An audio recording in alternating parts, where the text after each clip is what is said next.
Você vai conhecer hoje Beto Foguete. Você também terá um iceberg do personagem e, para finalizar, uma história narrada do personagem. Então, bora lá! Beto Foguete, o personagem, foi criado como uma homenagem direta às aventuras espaciais clássicas dos anos 30 e 40 e 50, especialmente heróis como Flash Gordon e Buck Rogers. A estética retrô, o espírito pulp e aquele clima de ficção científica otimista são parte da identidade do personagem.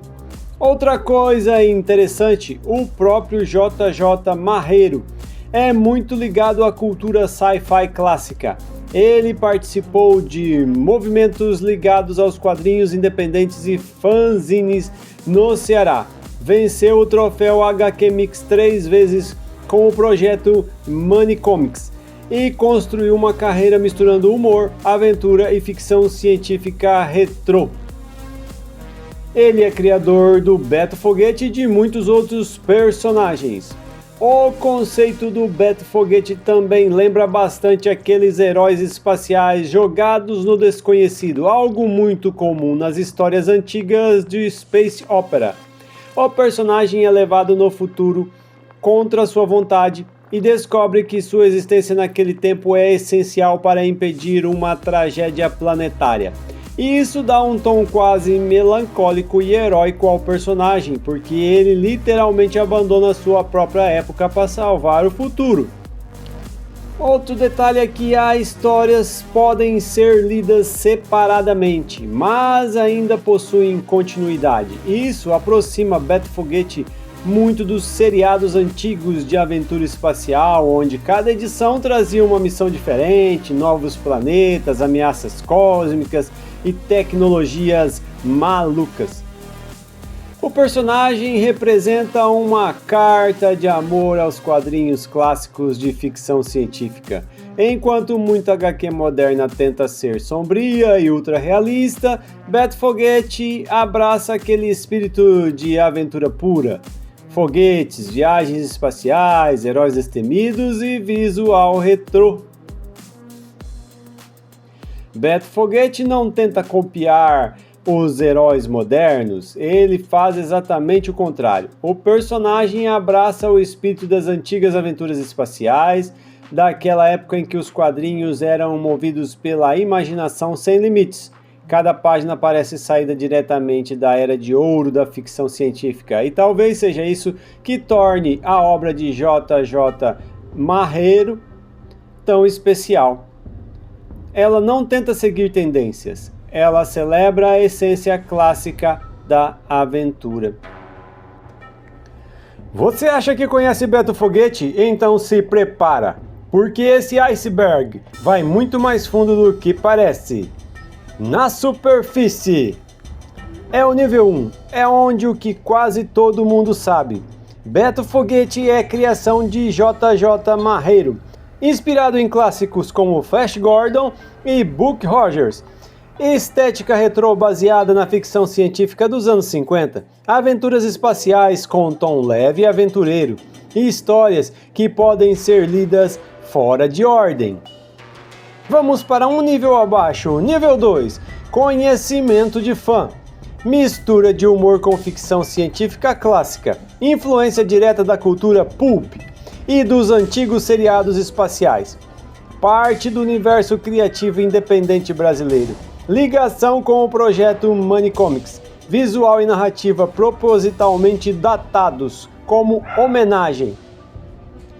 Descendo mais um nível nesse iceberg, nível 3, interpretação. Beto não escolhe ser herói, ele é forçado pelo destino. A viagem no tempo representa a ruptura com o passado. O personagem vive um exílio temporal. Sacrifício silencioso, salvar o futuro sem poder voltar. Herói mais humano do que parece. Mais um nível abaixo. Camadas ocultas. Crítica indireta à dependência cultural dos heróis estrangeiros. Beto Foguete como símbolo de resistência dos quadrinhos nacionais. A estética retrô para ser vista como nostalgia consciente.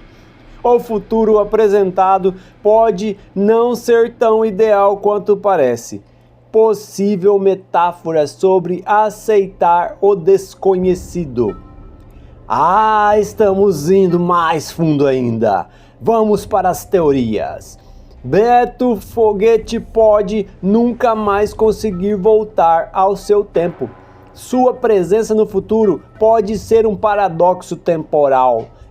Ele pode ser o próprio causador da catástrofe que tenta evitar. O destino dele pode já estar escrito.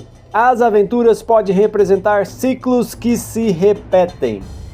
E agora, um nível muito abaixo. Nível Abismo, nível 6, o Abismo. Beto Foguete como metáfora do próprio criador e do artista independente. A jornada dele representa abrir mão do conforto pelo propósito. O personagem pode simbolizar o Brasil tentando encontrar identidade própria nos quadrinhos. O futuro pode representar o mercado, que ainda não valoriza seus heróis. Ele não é só um herói, é uma ideia de resistência criativa. E para fechar, quanto mais você desce no iceberg, mais percebe que Beto Foguete não é só uma homenagem ao passado. Ele é um símbolo de tudo que os quadrinhos brasileiros ainda podem ser. Beto Foguete e os Patrulheiros do Espaço. A história ou episódio é Monstros da Terra, Deuses das Estrelas. Uma epopeia espacial com texto e arte de J.J. Marreiro. Beto Foguete narra sua aventura. Uma nave perdida há mais de 100 anos é nossa missão. Arqueologia para encontrar a coisa e diplomacia para negociar sua retirada. Tarefas da princesa Darla. Se algo der errado, aí a tarefa é minha.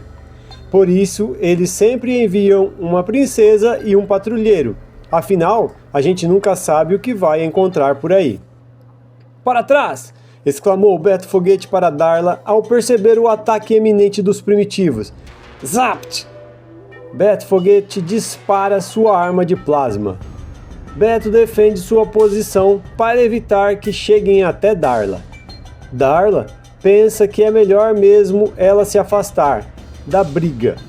É quando Beto e os primitivos percebem que Darla está prestes a ser atacada por algo. Uma criatura grotesca com muitos dentes afiados ruge e ameaça devorar a princesa Darla. Contudo, paus, machadinhas e lanças são arremessadas pelos primitivos contra a criatura e Darla consegue se livrar de sua iminente morte e a criatura recua. Beto Foguete percebe que os primitivos e ele têm um inimigo em comum e começam uma conversa. Agora que sabemos quem é o verdadeiro inimigo, por que vocês nos atacam? Pergunta ele. Um deles responde, porque vocês são estrangeiros e diferentes. O outro complementa, atacamos tudo que é diferente, é nossa natureza. A princesa faz uma pose e diz, então é hora de aprender algo sobre a arte do diálogo. Beto Foguete e a princesa Darla são chamadas à aldeia, e o ancião da aldeia conta uma história. Houve um tempo em que não havia demônios. Eles vieram há muito tempo, apareceram junto com a Pedra Longa, e saem para destruir e caçar, mas sempre retornam. Apesar de todas as nossas tentativas, nunca conseguimos nos livrar deles. Os demônios são uma maldição do céu. A caça era abundante e havia muitos vegetais no vale no tempo do pai do meu pai. Então Beto e Darla se olham e percebem. Isso coincide com a queda da nave exploradora. Temos que ir ao Vale dos Demônios, diz Beto. No dia seguinte, eles vão até o vale. A princesa utiliza seu scanner para verificar o formato da estrutura e diz: a nave que procuramos foi soterrada com o tempo. As criaturas devem estar condicionadas a sempre voltar à nave. Horas depois, os dois utilizam suas mochilas a jato para ir até a nave. O teletransporte seria um grande risco. A área está fortemente magnetizada, os jatos são úteis. Além disso, ficamos bem longe dos feiosos ali. Você e o Itamar fiquem atrás, diz Beto, sempre com a intenção de proteger Darla. Não entendo por que renomear o KXW-23, argumenta a respeito do robozinho. Como você é Caxias, o coitado precisa de um nome mais amigável, diz Beto, desviando seu olhar para Darla, e isso lhe custa dar de cara com um campo ionizado. Darla também fica surpresa com o baque. Itamar explica. O amigável Beto tomou uma descarga do campo ionizado. Ele acabou regulando o ambiente e tornando-o seguro para nós. Darla consegue abrir a porta da nave. Venham, destravei a escotilha. E Beto está sendo levado por Itamar. Obrigado pelo raio trator, Itamar. Agradece Beto ao robô. Dentro da nave, Darla está admirada com a conservação da nave. Olha só, 150 anos sem manutenção e ainda conservada. Enquanto isso, Beto dá ordens ao robô. Itamar, veja se põe essa charanga para tocar. Darla então começa a teclar. Achei um terminal de controle. O reator de propulsão está comprometido, mas há um banco de dados. De repente, uma criatura o surpreende e Beto Foguete instintivamente se defende com um soco. A criatura abocanha o braço de Beto, mas leva uma descarga elétrica e apaga. Putz, acho que ainda estou meio carregado daquele choque, diz ele surpreso. Darla, ao analisar os dados, diz: esta nave é gorgoriana e as criaturas são armas biológicas controladas por energia plasma. Elas não deveriam estar no planeta. As criaturas foram criadas por biologia sintética, mas sem capacidade reprodutiva. O manifesto de carga indica número de monstros igual ao mostrado pelo rastreador. Alguns estão bem abaixo de nós, Beto. Achei um dos canhões de plasmas usados para controlar os bichos, diz Beto. Beto dispara contra as criaturas. Depois de algum tempo, a nave de Beto Foguete usa seu poderoso raio trator para retirar a nave da superfície do planeta. Todas as criaturas estão no compartimento de carga. O biorastreador informa que o planeta está livre da praga. Agora, este mundo primitivo seguirá o curso natural de evolução e sem vestígios dos monstros, Beto. Ou de nossa visita, princesa. Entretanto, os desenhos nas cavernas vão contar essa história. E aí, curtiram? Então não deixe de se inscrever no canal e dar aquele joinha. Bye!